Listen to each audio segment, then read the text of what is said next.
back to Warm Yellow Shade. This is Debbie. Thanks for joining me today. So today I'll be doing some, I guess I'll call them fashion portraits.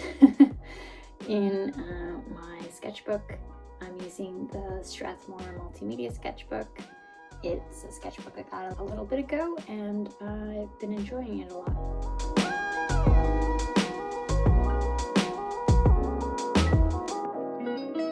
So I've come to the realization recently that I just like using fresh gouache. So I haven't really dipped into my dry palette at all lately, and I'll still give it a chance, but it's not really what I expect gouache to do, and it kind of frustrates me because I'm looking for that fluid kind of creamy thing, and I really have to struggle with getting it moist and stuff. So yeah, what I've done instead is I have this kind of cheap little set of tubes that I got at an art store years and years ago, and I've just been using those and putting little drops on my porcelain palettes, and that's been going well. Here's one little page I did a little while ago, just using 3 colors. So that's Prussian blue, beryllium, and yellow ochre. And I think that that's just what I want out of it, and why fight it if I don't have to?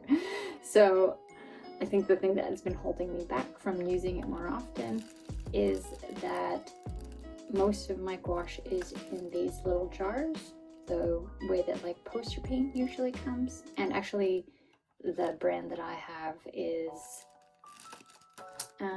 Royal Talents, and they actually call it poster paint. So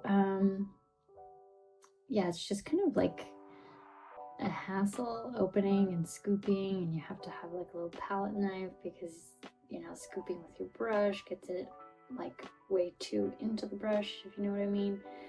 So I've been eyeing some sets online, and I think I might purchase a Holbein gouache set. I've never used Holbein paints before, but from what I gather, everyone seems to love theirs, and they seem to be a very good quality paint that is highly pigmented. So I think I might end up doing that. Of course, I'm going to still use all the paints that I have in the meantime, and I'll probably just kind of almost stick to the colors that I have in the tubes, although that's limiting. I just like the ease of it, that way I don't have to it's not a process, I'm just so used to pulling out my watercolor palette and not having to really set up that much other than get a couple of jars of water. And if you're just gonna do a sketchbook session, it's kind of a hassle to get all of this gear together, especially if you don't have a lot of time, which I don't right now. So yeah, I'm just gonna play around with these little tubes that I have, and of course I'll use them up. And I mean, a little goes a long way with this medium. These little tubes will actually last you quite a long time. So if you're looking to get a set, I mean, find something cheap and use that for a while, because really even the cheap stuff is decent, and I'm using really cheap paint right now, and while you get the hang of it, I would just stick to the cheap stuff. So what I really need to do is clean up my porcelain palettes. I have a couple of palettes that have wells in them, and that would be more ideal for doing that, so I can actually have clean little puddles of color. And when I do eventually get to doing some proper gouache illustration, I will start to do that. But in the meantime, these little tiny little porcelain templates that I have. They work great and they're quick and easy for studies and sketchbook activities. So what I did today is, as usual, go on my Pinterest and find a couple of kind of girl portraits, things that just interested me. I quickly did a selection of 4 and I did some sketches. I didn't paint all 4, I only painted 3, but I have that little sketch there for another time when I want to get back to it.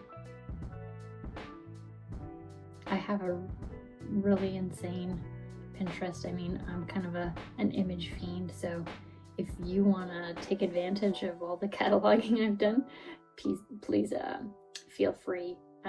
I'll put the link in my description box. It's just warm yellow shade, and I have a lot of categories of images, so yeah, feel free to use it. It'll make me feel like it serves a greater purpose than just my compulsive image collecting behavior.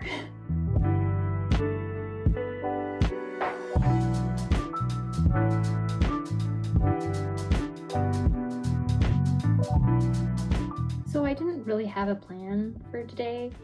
I wanted to just explore what I could do with medium. I'm still like getting used to using gouache, and I mean, you can use it really thickly and opaquely, and which is what most people tend to do, but I mean, it is kind of like a watercolor-ish medium. Opaque watercolor is what some people call it. So yeah, I was just playing around, and I made little notes on the sides of the drawings to like tell myself and remind myself why I had chosen that particular image and what I wanted to try to get out of it. So with this first one, I was mostly just playing with the medium, and I do like the way that this came out. It was very loose, and I did work in kind of washier layers, and I kind of like that sort of having some more translucent layers and opaque layers. And yeah, I think this is kind of like a somewhere in between gouache and watercolor look. And yeah, I like how kind of fresh and yeah, I didn't tinker too much with it. It does go through some ugly phases at the beginning there. I think my reference was Keira Knightley for this picture, and she has quite like angular features, and if you have to be careful with that with girls, because they can start to look very masculine. You have to find the right softness in places. So for a while there, she's looking like she has a 5 o'clock shadow. I somehow rescued it in the end. But yeah, I was quite happy with the way that one turned out.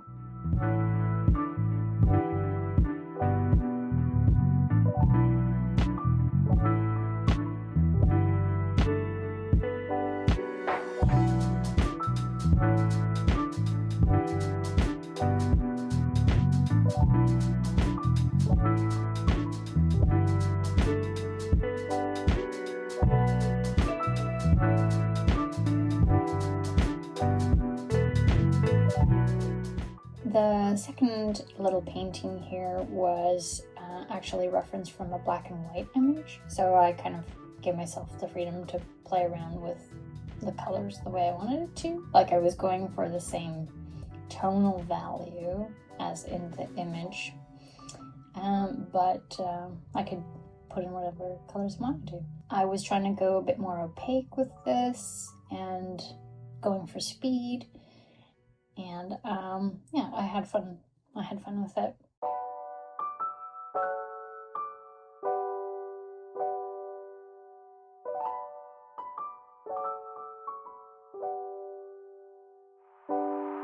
I think that gouache is super nice when you can get very graphic with it, and so I was trying to go for like more angular lines, you know, considering like the silhouette and her hair and stuff, and not really softening up any of those edges.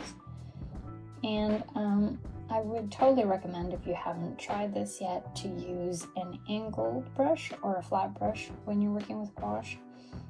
It forces you to be quicker about things and also looser, and it actually helps you to figure out how to use the different parts of the brush. And I just find them much more versatile than say round brushes, for instance. I think we all tend to gravitate to round brushes at first because they're intuitively more like a pencil, but I think they're actually more limited in the kind of different strokes that you can do. And I think that flat and angled brushes are particularly awesome when working with gouache, so I would super recommend you try that.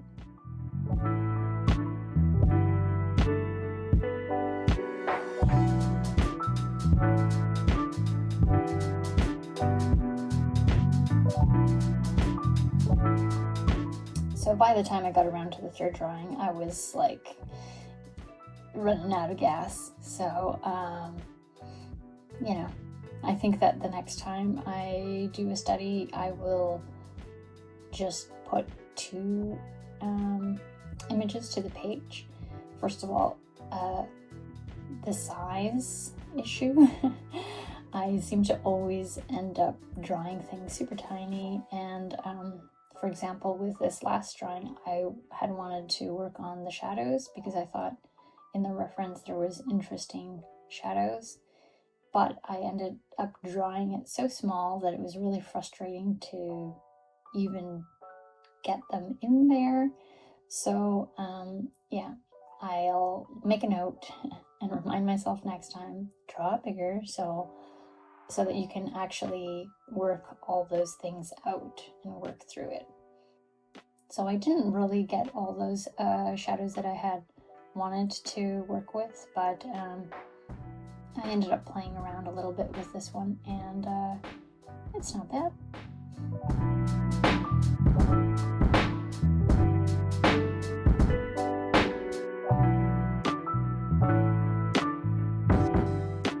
So I'll definitely make sure to give myself space to work things out, and if you're one of these people that suffers from the same habit of drawing things so tiny, maybe give that a try. If you make things bigger, you just have a better chance of just solving the problems that come up because you have a bigger place to play in, basically, and it'll be less likely that things get messy or muddled because doing tiny little spaces of color just, you're asking for trouble. So I hope you guys enjoyed this little sketchbook play, and I hope you've been keeping up with your sketchbook habit.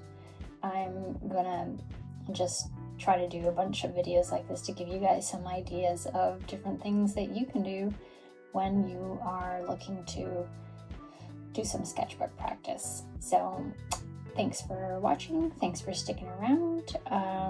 All my details are in the description for materials and whatnot. Like and subscribe if you enjoyed this, and I'll see you at the next one. Bye!